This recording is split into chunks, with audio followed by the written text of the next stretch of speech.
Shalom. Est-ce que nous sommes dans la joie ce soir? Alléluia. Est-ce qu'on peut acclamer le roi des rois? Jésus. Est-ce que tu peux acclamer bien fort ton Dieu? Alléluia. Shalom. Est-ce que tu peux saluer ta voisine? Alléluia. Aujourd'hui, je crois qu'il n'y a pas de voisins, pas beaucoup en tout cas. Est-ce que tu peux saluer ta voisine? Dis bonjour à ta voisine. Jésus. Dis-lui bonjour. Fais lui-même la bise si tu veux. Alléluia. Dis-lui bonjour voisine, bienvenue, bienvenue, bienvenue, bienvenue. Jésus. Bienvenue, bienvenue parmi nous. Salut, salut ton voisin, salut ton voisin. Shalom. Oui, shalom, shalom. Amen. Prenons place, je vous en prie. Alors, je suis ravie de partager la parole avec vous aujourd'hui. Je sens un cantique monter dans mon cœur, mais je vais essayer de le chanter toute seule. Je sens que c'est un cantique qui monte dans mon cœur.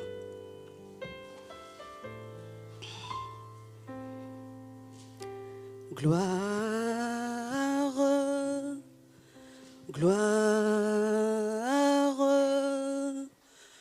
gloire à l'agneau. Gloire, gloire, gloire à l'agneau, car il est glorieux et digne de régner. L'agneau est souverain.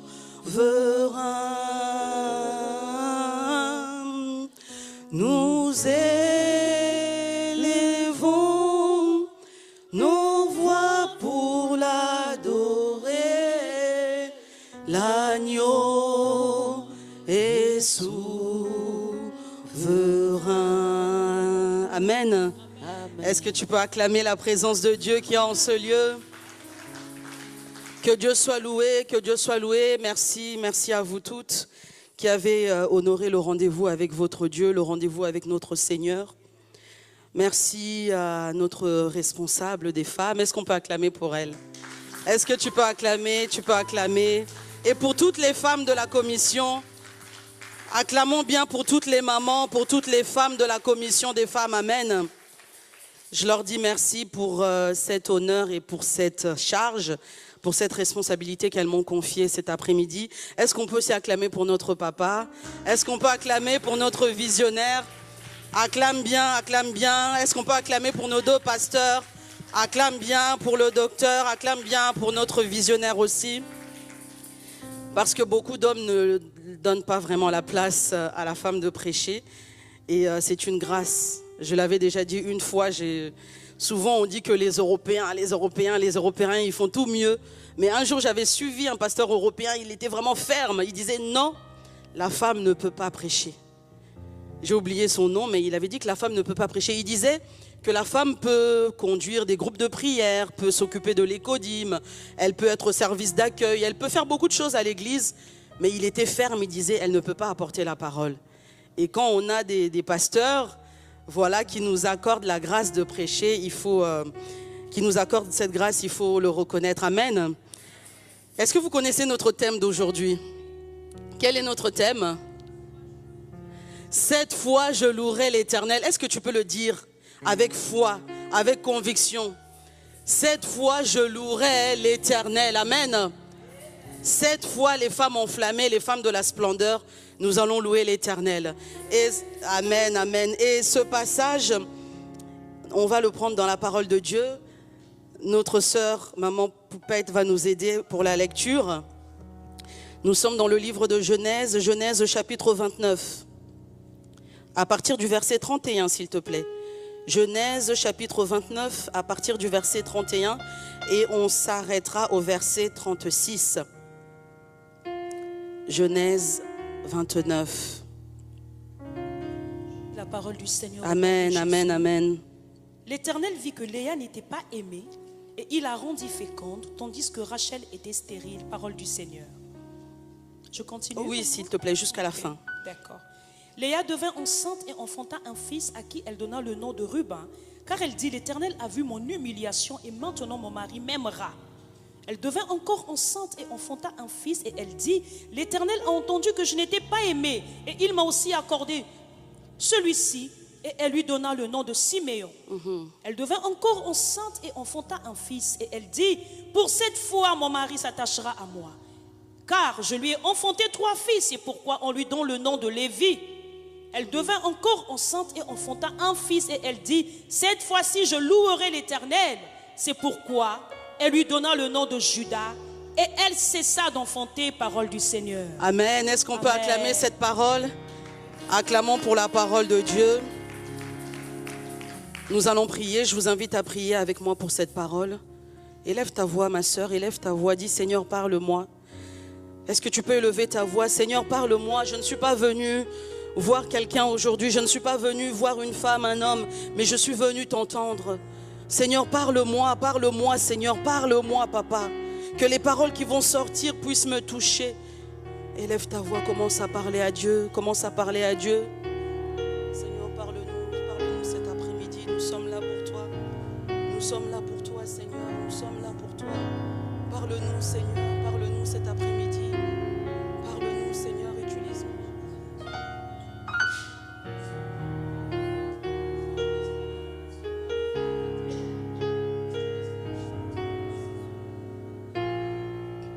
Seigneur, nous laissons ce moment entre tes mains. Conduis-nous, utilise-nous, Papa. Tu m'as choisi comme un simple instrument, que je disparaisse et que toi seul prennes place. Oui, Père de gloire, nous chassons tout esprit qui n'est pas de toi. Nous chassons tout esprit d'égarement. Nous chassons tout esprit de distraction. Nous chassons tout esprit de mauvaise interprétation. Seigneur, utilise-nous, bénis-nous encore au travers de ta parole. Au nom de Jésus, nous avons ainsi prié. Amen. Gloire à Jésus. Oui, tu peux acclamer, tu peux acclamer. Tu peux acclamer pour ton Dieu. Amen, amen, amen. Cette fois-ci, je louerai l'Éternel. Amen. Alors, on vient de faire la lecture par rapport à l'histoire de Léa. L'histoire de Léa et de sa sœur Rachel, beaucoup d'entre nous, nous connaissons cette histoire. Et aujourd'hui, je ne vais pas vraiment parler de ce triangle amoureux. Par la grâce de Dieu, peut-être qu'on en parlera dans une autre occasion. Nous savons que, effectivement, c'est une histoire de rivalité, cette histoire. C'est une histoire de rivalité. Jacob qui a travaillé 7 ans, je vais faire un petit résumé quand même, peut-être qu'à travers les réseaux, d'autres nous suivent, peut-être qu'elles ne sont pas chrétiennes et qu'elles ne connaissent pas cette histoire. Jacob a travaillé 7 ans auprès de son oncle Laban pour la femme qu'il aimait, c'est-à-dire Rachel. Mais son oncle l'a dupé. Son oncle lui a fait un petit jeu, son oncle l'a dupé. Et lui, il s'attendait à avoir Rachel, mais il n'a pas eu Rachel. Parce qu'à l'époque, dans leur coutume, la cadette ne pouvait pas se marier avant la sœur aînée. Et lors du festin, de la nuit de noces, etc., on a voilé le visage de Léa et on a donné Léa comme épouse à Jacob. Dans l'ivresse de la fête, dans l'euphorie, etc., il n'a pas remarqué. Et c'est le lendemain qu'il a constaté que ce n'est pas la femme que lui, il aimait. Est-ce que vous imaginez un peu le choc? Tu as travaillé 7 ans. À l'époque, ce n'est pas comme aujourd'hui. Hein. Ce n'est pas les pauses café toutes les 2 heures. Non, non, ce n'était pas ça. Hein. Ce n'est pas les pauses goûter. Tu commences à 8 heures, à 16 heures. Non, il a travaillé durement pour Rachel, la femme qu'il aimait. Et il s'est rendu compte que c'était Léa. Léa, elle était un peu gênée parce qu'elle savait que cet homme ne l'aimait pas. Elle essayait un peu de se cacher. J'ai fait pas mal de recherches. J'ai regardé pas mal de reportages concernant cette histoire. Et dans certaines versions, on dit qu'elle était un peu gênée le matin. Elle essayait de se cacher, etc. Et le mari, donc Jacob, il était énervé. Il est parti voir son beau-père. Mais pourquoi tu m'as trompé? J'ai travaillé 7 ans. On avait un contrat, on avait un accord. J'ai travaillé 7 ans pour Rachel, la femme que j'aimais. Mais comment se fait-il que tu m'as trahi en me donnant Léa? Et là, son oncle essaye encore de l'amadouer. Il lui dit, non, mais ici, la coutume, il faut d'abord que l'aîné se marie. Donc c'est pour ça que j'ai fait ça, mais Travaille encore pour moi pendant 7 ans et là tu auras Rachel. Waouh! Et cet homme, il a encore travaillé. Il a travaillé pendant 7 ans et il a eu Rachel, celle qu'il aimait. Et dans ce couple qu'ils avaient, Rachel, celle qui était aimée, malheureusement, elle n'avait pas encore d'enfant. Mais Léa, qui n'était pas désirée par ce mari, elle avait des enfants. Mais ce qui m'a marqué dans sa manière de faire, comme elle n'était pas aimée, elle se disait, je vais enfanter, je vais enfanter, je vais enfanter. Et à force d'enfanter, enfin mon mari m'aimera. Elle ne cherchait pas des enfants pour elle-même. Elle ne cherchait pas des enfants pour dire, bon, je vais en faire des serviteurs de Dieu ou je vais en faire des travailleurs, je vais en faire, non. Pour qu'ils soient élevés dans ce monde, pour qu'ils aient des bons travails. Non, elle, son objectif, c'était toujours Jacob, le mari. Je reprends rapidement la lecture que nous avions faite tout à l'heure. Genèse 29 à partir du verset 31, pour bien comprendre. Genèse chapitre 29 à partir du verset 31. L'Éternel vit que Léa n'était pas aimée et il la rendit féconde, tandis que Rachel était stérile. Léa devint enceinte et enfanta un fils. Elle lui donna le nom de Ruben. Écoutez la raison, car elle dit, l'Éternel a vu mon humiliation. Et maintenant mon mari m'aimera. Donc c'était ça la raison. L'Éternel a vu mon humiliation et maintenant mon mari m'aimera. Donc la motivation, c'était toujours le mari.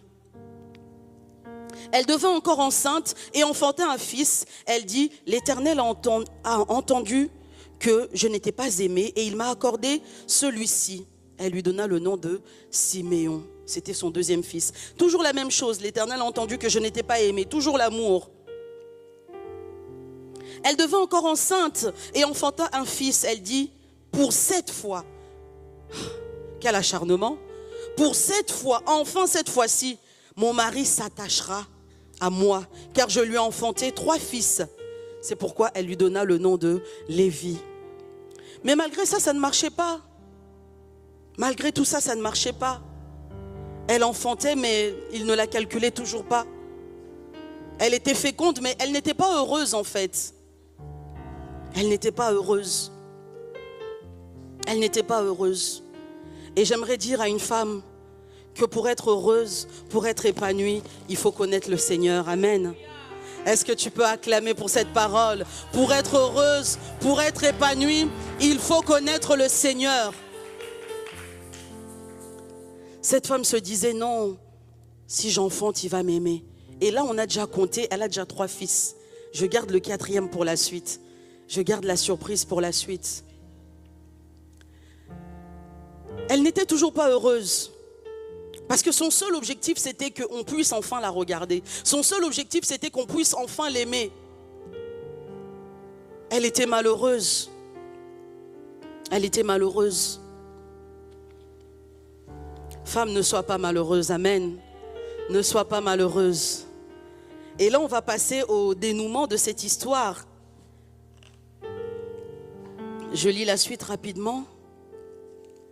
Là, on est cette fois-ci au verset 35. Elle devint encore enceinte et elle enfanta un fils. Elle dit, cette fois, je louerai l'Éternel. Amen. D'où est tiré notre titre. Cette fois, je louerai l'Éternel. C'est pourquoi elle lui donna le nom de Judas. Et elle cessa d'enfanter. Amen. Oh, c'est merveilleux. Ce qui est merveilleux dans cette histoire, c'est que je suis en train d'imaginer Léa. Elle cherchait des stratégies. Là, c'est vrai qu'on parle de la maternité. Mais je pense qu'en dehors de ça, elle faisait autre chose.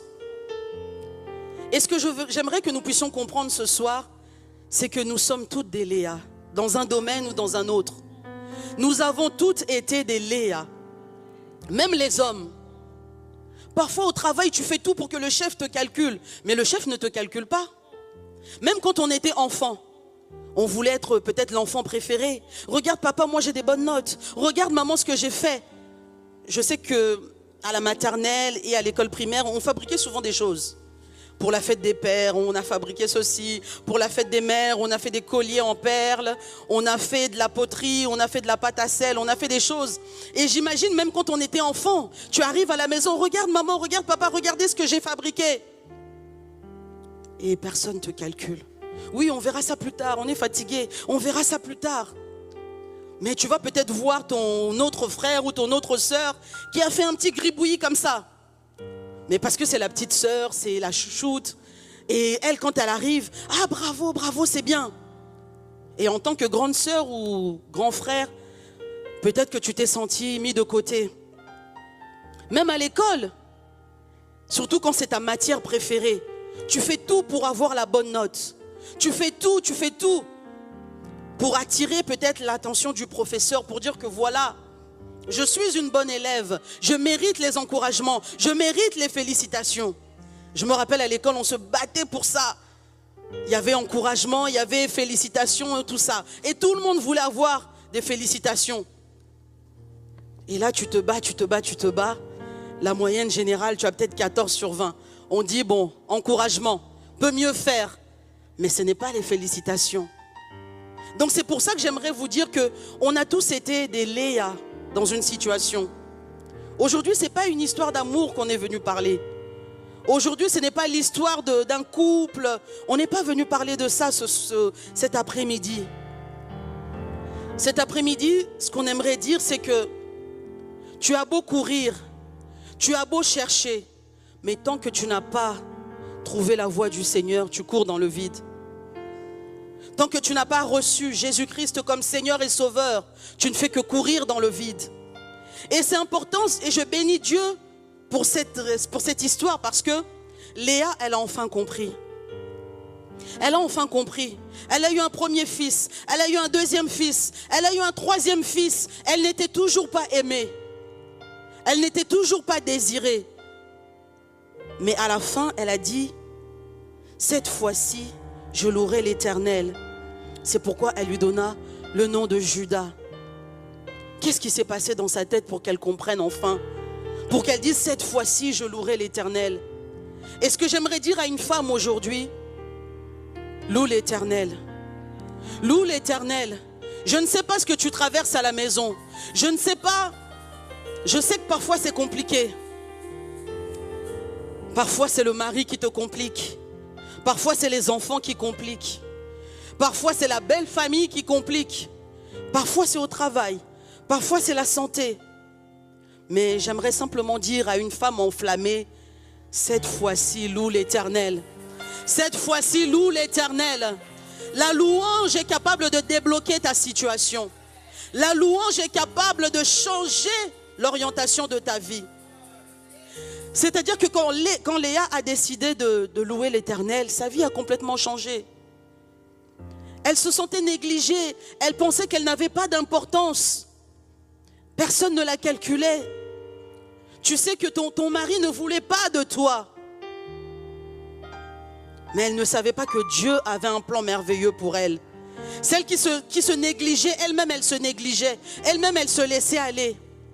Or que dans ses entrailles, elle a enfanté une grande destinée. C'est de sa lignée, c'est de la lignée de Judas qu'est sorti notre Seigneur. C'est de la lignée de Judas qu'est sorti notre Seigneur.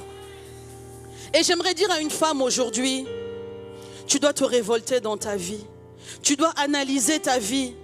Tu dois voir ce qui ne marche pas et tu dois te révolter en plaçant Dieu à la première place. Tu dois te révolter en plaçant Dieu à la première place. Oui, c'est vrai, tu travailles. Oui, c'est vrai, tu as une entreprise, tu as un commerce. Oui, c'est vrai, tu as une vie, une famille, des projets. Mais quelle est la place de Dieu? C'est vrai, on vient à l'église. On vient à l'église. Mais quelle est la place de Dieu dans tout ça? Parfois, quand je dis aux collègues qu'ils ont l'habitude maintenant, tous les lundis, ils me disent, alors, hier, tu étais à l'église. Mais ça les étonne, mais vous passez toute la journée là-bas? Vous mangez aussi là-bas? Je dis, non, ça dépend. Parfois, on mange si on a une fête, une manifestation. Mais ça les dépasse.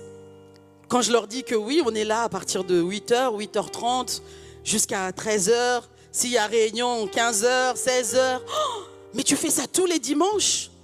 Je dis oui, je fais ça tous les dimanches. Sauf voyage, déplacement, c'est tous les dimanches. Et pourquoi est-ce qu'on fait ça tous les dimanches? Parce que on a compris l'importance de placer Dieu à la première place. L'importance de placer Dieu à la première place. Bien aimé, lorsque tu vas placer Dieu à la première place, tout va changer. Tout va changer. On a vu cette histoire de Léa et de Rachel. Aujourd'hui, comme je l'ai dit, on ne va pas rentrer dans la profondeur de cette histoire. On y parlera peut-être une prochaine fois. Mais j'aimerais qu'on parle de cette femme qui a beaucoup été oubliée. On dit que sa sœur était belle. On dit que Rachel, elle était belle. Qu'elle avait un beau visage. Mais en parlant de Léa, on dit qu'elle avait les yeux délicats. Waouh, les yeux délicats. C'est compliqué, hein? Et cette femme, elle a toujours grandi dans l'humiliation, dans la honte, dans l'isolement. Elle se sentait souvent isolée. Même pour pouvoir entrer en mariage, il a fallu que son père use de la ruse. Parce que s'il n'aurait pas fait ça, peut-être que personne n'aurait voulu d'elle. Mais elle ne savait pas qu'elle avait quelque chose en elle. Femme, tu as quelque chose en toi. Tu as quelque chose en toi. Je ne sais pas ce que les gens t'ont répété, mais tu as quelque chose en toi. Tu as quelque chose en toi. On va prendre un autre passage, s'il vous plaît, maman. On va prendre le livre de Psaume, s'il vous plaît. Psaume chapitre 37 au verset 4. Psaume chapitre 37 au verset 4.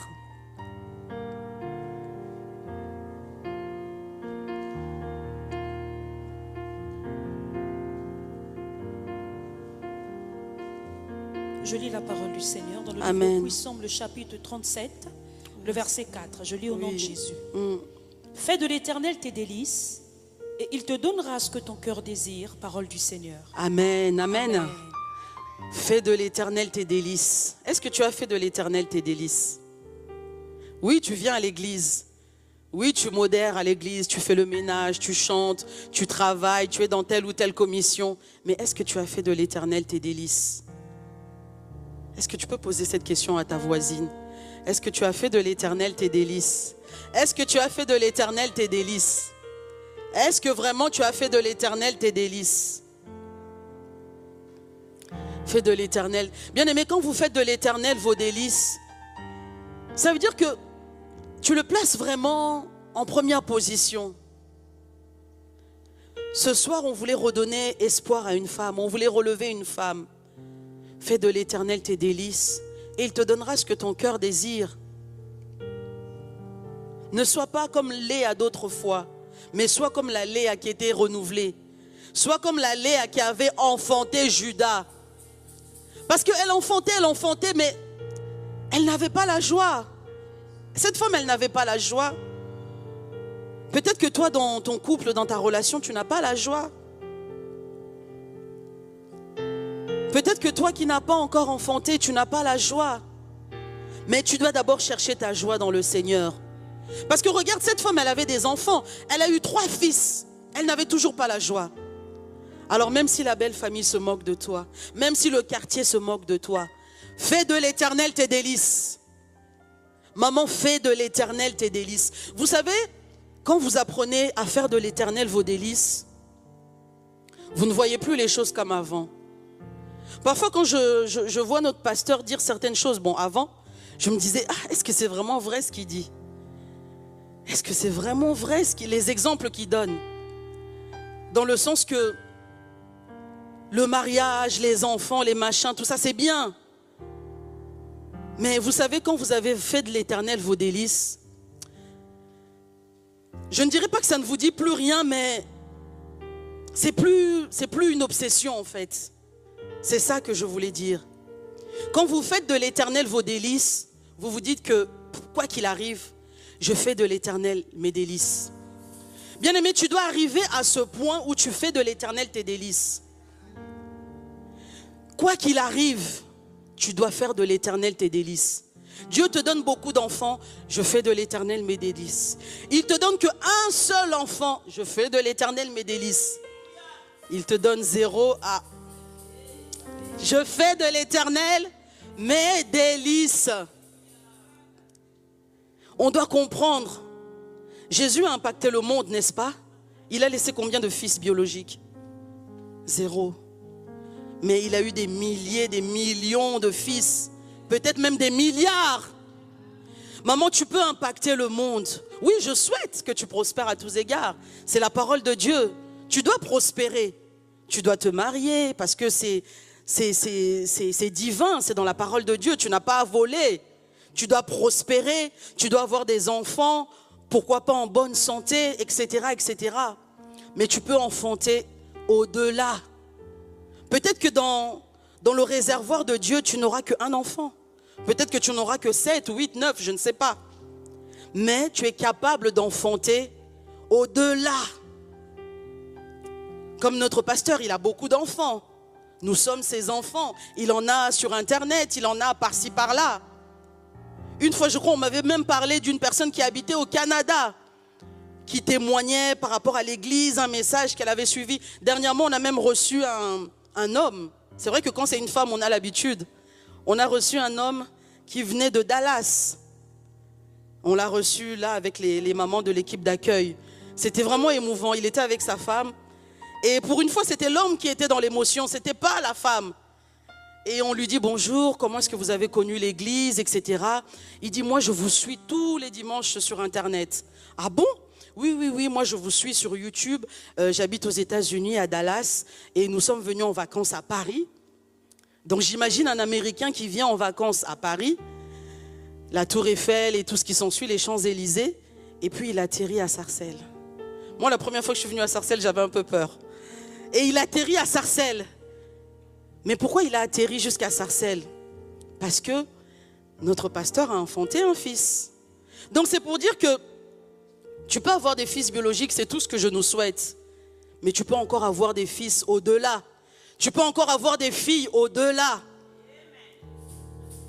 Tu peux encore avoir des filles au-delà. Une fois j'étais avec ma petite, elle était en train de m'imiter. Elle était en train de m'imiter comment je parle. Et je l'ai regardée, j'ai commencé à rigoler. J'ai dit, mais tu exagères quand même. Est-ce que vraiment je parle comme ça? Elle me dit, oui, tu parles comme ça. Elle me dit, bon, elle avait fait, bonjour à tous. Alors, aujourd'hui, on va parler d'un sujet. Je lui dis, mais c'est vraiment comme ça que je parle? Elle me dit, mais oui, c'est comme ça que tu parles dans tes vidéos. J'ai dit, ah bon? Elle me dit, oui, alors aujourd'hui, on va parler d'un sujet très important. Je dis, ah bon, c'est comme ça que je parle? Elle me dit, mais oui, c'est comme ça que tu parles. Quelque part, j'ai enfanté une fille aussi. Fais de l'Éternel tes délices. Cette fois-ci, je louerai l'Éternel. Maman, j'aimerais que quand tu vas rentrer à la maison, que tu dises cette fois-ci, je louerai l'Éternel. Si c'est dans les finances, si c'est la belle famille, si c'est dans je ne sais quel domaine, cette fois-ci, je louerai l'Éternel. Même quand tu viens à l'église, viens avec détermination. Vous savez, on vient tous les dimanches et j'ai aimé parce qu'un frère a remarqué, dimanche dernier, il est venu me voir. Un frère des médias, il m'a dit, waouh, aujourd'hui vraiment, tu as prié, hein? J'ai dit, oui, mais c'est toujours comme ça. Il me dit, non, aujourd'hui, c'est différent. Parce que je me suis dit que quand je viens à l'église, je dois venir avec mon feu. Quand je viens à l'église, je dois venir avec mon feu. Quel que soit ce que le modérateur va dire, quel que soit ce que les chantres vont chanter, quelles que soient les circonstances, je me suis boosté moi-même. Parce que juste avant le culte, il y a quelque chose qui m'a dérangé. Mais je me suis dit non, je vais pas laisser ça pour ça. Je ne vais pas laisser cette situation me décourager. Même quand tu viens à l'église, femme enflammée, fais de l'Éternel tes délices. Dis cette fois-ci, c'est quand même un sacrifice. Tu te réveilles tôt, tu quittes la maison, les transports, tout ce qui s'ensuit, la fatigue. Il ne faut pas laisser quelque chose te décourager. Il ne faut pas laisser, vous savez, quand quelque chose vous décourage encore dehors, bon, on peut comprendre. Mais quand quelque chose vous décourage même dans la maison de Dieu, tu te dis non.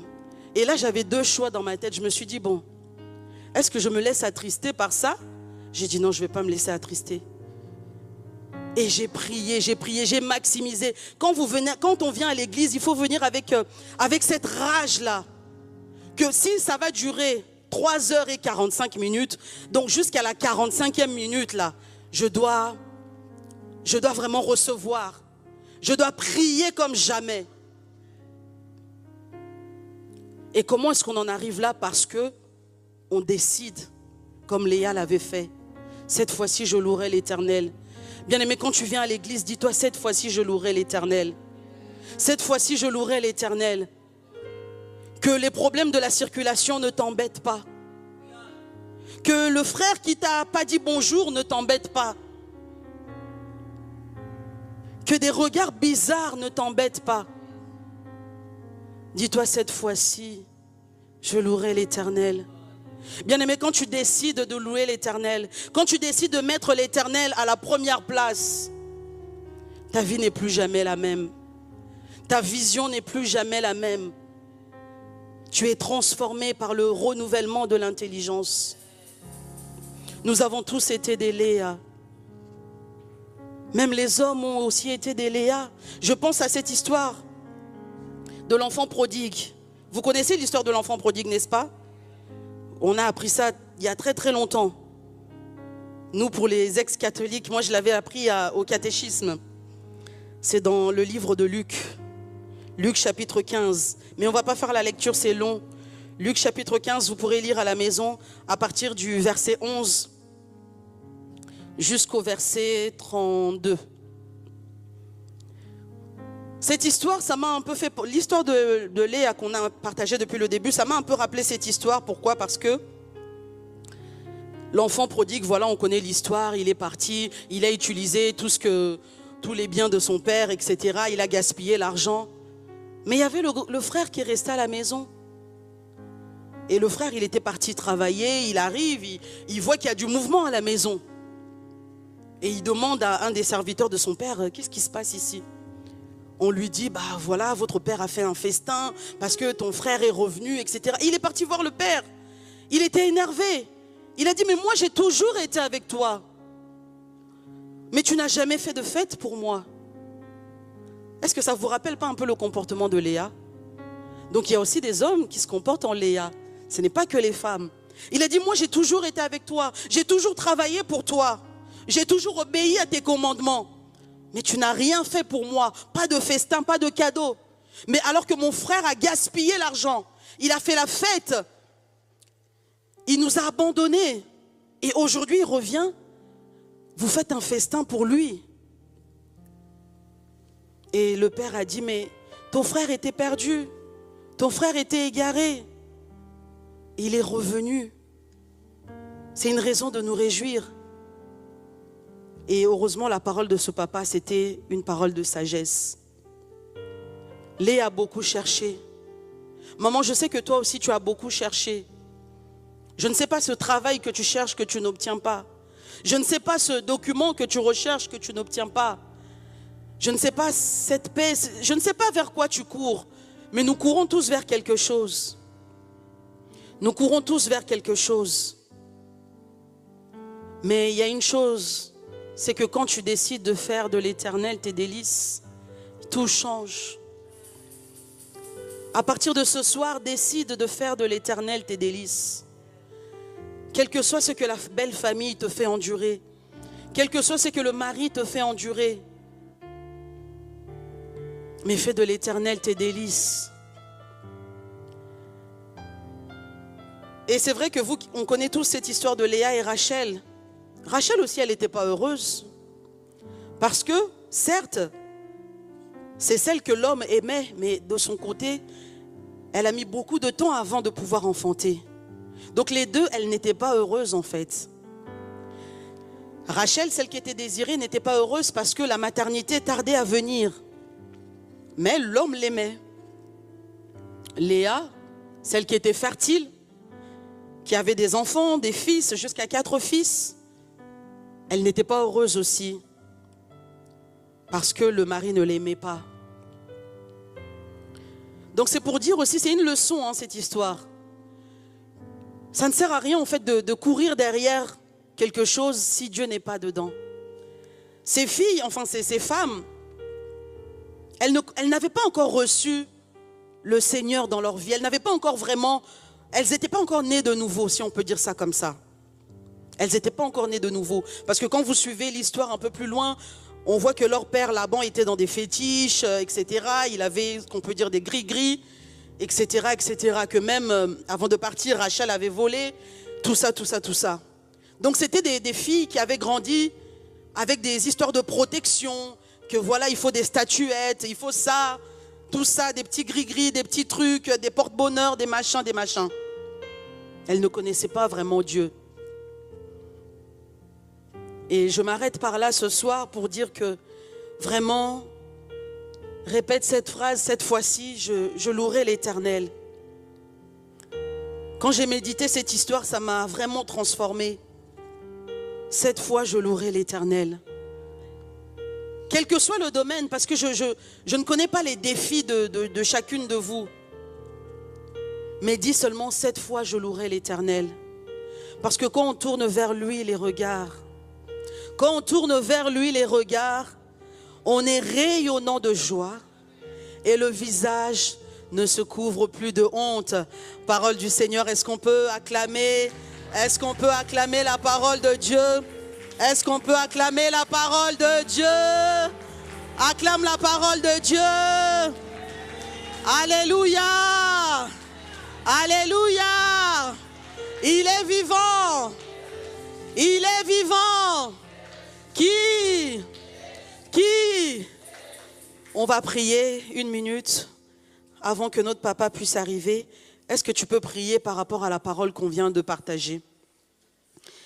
Est-ce qu'une femme enflammée, hein, c'est les flammes. Est-ce qu'on peut prier comme des femmes enflammées? Est-ce qu'on peut prier comme des femmes enflammées? Est-ce qu'on peut prier comme des femmes enflammées? Oh Seigneur, nous te disons merci. Merci Papa pour ta parole. Merci Seigneur pour la révélation que tu nous as donnée. Merci pour cette parole que tu nous as donnée. Oh, cette fois-ci, je louerai l'Éternel. Il y a une femme qui dit, je ne vais plus pleurer. Je ne vais plus pleurer en cachette dans mon lit. Je ne vais plus pleurer en cachette sous ma douche. Cette fois-ci, je louerai l'Éternel. Cette fois-ci, je louerai l'Éternel. Cette fois-ci, je louerai l'Éternel. Qu'il pleuve, qu'il neige, je louerai l'Éternel. Dans l'abondance, je louerai l'Éternel. Même quand j'aurai moins, je louerai l'Éternel. Même là où il y a des limitations, je vais franchir ces limitations. Parce que je louerai l'Éternel. Élève ta voix, loue l'Éternel. Cette fois-ci, je louerai l'Éternel. Cette fois-ci, je louerai l'Éternel. Je vois déjà mon Judas. Judas, c'est le changement. Judas, c'est le dénouement. Judas, c'est la transformation. Judas, c'est la renaissance. Cette fois-ci, je louerai l'Éternel. Cette fois-ci, je louerai l'Éternel. Oh, l'Éternel est mon berger. Je ne manquerai de rien. Déclare-le, déclare-le. Nous allons changer nos mentalités. Nous n'allons plus rester des femmes pleureuses. Nous n'allons plus rester des femmes pleureuses. Mais nous allons louer l'Éternel. Nous allons louer l'Éternel. Oui, déclare-le, déclare-le. Fais cette prière de confession. Cette fois-ci, je louerai l'Éternel. Cette fois-ci, je louerai l'Éternel. Cette fois-ci, je louerai l'Éternel. Cette fois-ci, je louerai l'Éternel. Cette fois-ci, je louerai l'Éternel. Cette fois-ci, je louerai l'Éternel. Oh, devant ce Goliath, je louerai l'Éternel. Oui, ce Goliath doit tomber. Ce Goliath doit tomber. Cette humiliation doit s'arrêter. Cette humiliation doit s'arrêter. Cette fois-ci, je louerai l'Éternel. Cette fois-ci, je vais changer ma vision des choses. Cette fois-ci, je vais changer ma vision des choses. Cette fois-ci, je louerai l'Éternel. Oh, je louerai l'Éternel. Je fais de l'Éternel mes délices. Je fais de l'Éternel mes délices. Ce n'est pas la préfecture qui va me décourager. Ce n'est pas le divorce qui va me décourager. Ce n'est pas la maladie qui va me décourager. Ce n'est pas cet enfant turbulent qui va me décourager. Ce n'est pas ces problèmes financiers qui vont me décourager. Cette fois-ci, je louerai l'Éternel. Cette fois-ci, je louerai l'Éternel. Cette fois-ci, je placerai l'Éternel à la première place. Cette fois-ci, je placerai l'Éternel à la première place. Je louerai l'Éternel. Au nom de Jésus. Amen. Est-ce qu'on peut acclamer?